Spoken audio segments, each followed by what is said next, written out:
Hi అండి. Mahender Reddy Peyyala YouTube channel subscribe చేసుకోండి, share చేయండి, లైక్ చేయండి. ఎలా వీడియోలు ఉన్నాయన్నది మంచి చెడు వివరించి కామెంట్ పెట్టండి.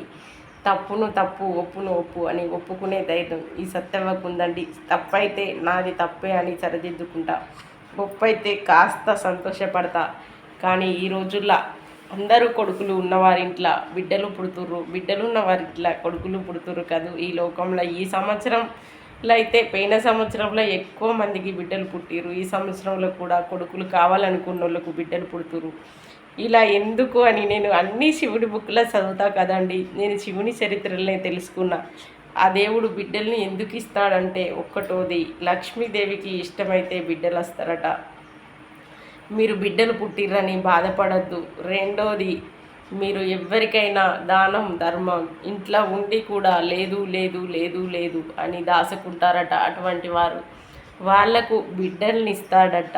ఎందుకు అంటే కాస్త సొమ్ము పెట్ట ధైర్యం మీకు రాదండి. అలాంటి వారికి బిడ్డల్ని ఎందుకు ఇస్తాడంటే, నువ్వు రూపాయి ముల్లె కట్టి ఎన్ని విధాల సంపాదించి బంగారము ఎండి కూడబెట్టి పెళ్ళినాడు కాళ్ళు గడిగి కన్యాదానం చేసి నీ ధనమంతా దారబోసే రోజు రావాలని శివుడు ఎవరిపై పగతోటి కాదండి. నేను చెప్పేది కూడా పగతోటి కాదు. సత్యవ్వ నీకు కొడుకున్నాడా అని చెబుతున్నావా అని అస్సలు తప్పు పట్టద్దండి. నాకు కొడుకు కావాలే బిడ్డ కావాలని కోరలేదండి. ఆ దేవుడు ఇచ్చేదే ఇచ్చిండు. నా కష్టం నేను పడ్డా గంతే. కానీ నాకు బిడ్డ కావాలనే కోరుకున్నా. ఇప్పుడు మళ్ళోసారి కానీ నాకు పుట్టలేదు కదండి. అందుకే కోరింది జరిగేది మనం కోరం. ప్రతిదీ అనుభవంతో చెప్పే దాంట్లో ఒక అర్థం ఉంటుందండి. ఆగాధం వీడియో పెట్టే సత్యవ కాదు. అందుకే బిడ్డలు పుట్టిన వారు బాధపడద్దు.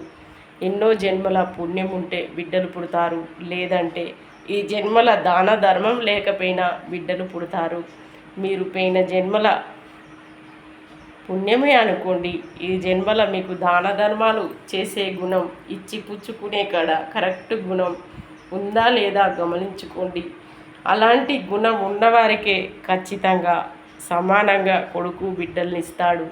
ఎందుకంటే మీకైతే వచ్చేది తీసుకుంటారు, ఇచ్చేది ఇయ్యరు. ఇలాంటి వారు చాలామంది ఉన్నారు. ప్రతి ఒక్కటి దేవుడు రాసి పెట్టిందే జరుగుతుంది కదండి.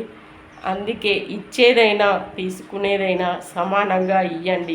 తీసుకోగా ఎంత సంతోషంగా తీసుకుర్రో ఇయ్యంగా కూడా అంత సంతోషంగా ఇవ్వండి. అప్పుడే మీ వంశం అభివృద్ధి చెందుతుంది. ఎందుకంటే మీరు ఇంటి ముంగటికి భిక్షగాడెత్తే కొంచెం కూరెత్తే ఒడిసిపోతుంది అనుకునే ఆడవారు ఉన్నారు. ఒక్క 10 రూపాయలు దానం చేస్తే నా బిడ్డ తింటుందనే మగవారు కూడా ఉన్నారు. అలా ఆలోచించొద్దండి. ఇప్పటి ఆకలి గొప్పదా, నీ బిడ్డ ఎప్పుడో తినే గొప్పదా? ఎదురుగా ఉన్న ఆకలి కడుపు నింపండి. నీ బిడ్డకు దేవుడు ఆ సమయానికి అందిస్తాడు. ఇది మీరు తప్పక గ్రహించాలి. ఎందుకంటే నా మాటల బట్టి నువ్వు అంత గొప్పదానివా మాకు చెప్తే మేము వినాలా అనుకోవద్దని ప్రతి వీడియోలో చెప్తున్నా. నేను గొప్పదాన్ని కాదండి, కాస్త తెలిసిన దాన్ని, తెలియని దాన్ని కూడా బుక్లో చదివి తెలుసుకున్న దాన్ని మీకు చదవచ్చు అనొచ్చు. కానీ చదువుకోలేనే టైము లేదు, దాన్ని పాటించే గుణము లేదు. మీరు పాటించాలి. ఇక ముందైనా అనుభవాన్ని బట్టి మనుషులు మారాలి. దాన ధర్మం సమానంగా ఉన్న ఇల్లు కొడుకు బిడ్డతోటి ఉంటుంది. దానం ధర్మం తక్కువగా ఉన్న ఇల్లు ఎప్పుడు సంపాదించిన ఒకే రోజు కన్యాదానం చేసే రూపంలో ధనాన్ని కూడా దానం చేయవలసి వస్తుంది. ఇది వ్యతిరేకమైన మాట కాదు. ఇక ముందైనా కాస్త ప్రతీది దొరకబట్టకుండా కాస్త లూజిడిసి దానం చేయడానికి తొవ్వనిచ్చుకోండి. ఎందుకంటే దేవుడైతే మీకు ఇలా ఇయ్యాలి, మీరెవరికన్నా పెట్టాలంటే ఇలా ముడుచుకోవాలి. ఇది న్యాయం కాదు కదండి. మీరు ముందు న్యాయంగా మెదలండి. మీరు ఏది కోరకండి. మీకు ఏది కరెక్టో అది మీకు దేవుడు ఇస్తాడు అని ఆ శివ చరిత్రలుంది.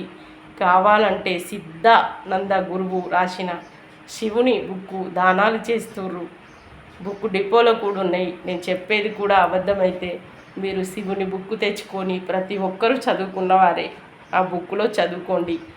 మీకు కొడుకు కావాలని ఉన్నా, ఏ పూజ చేయాలి, ఎలాంటి దాన ధర్మాలు చేయాలి ఉన్నాయండి.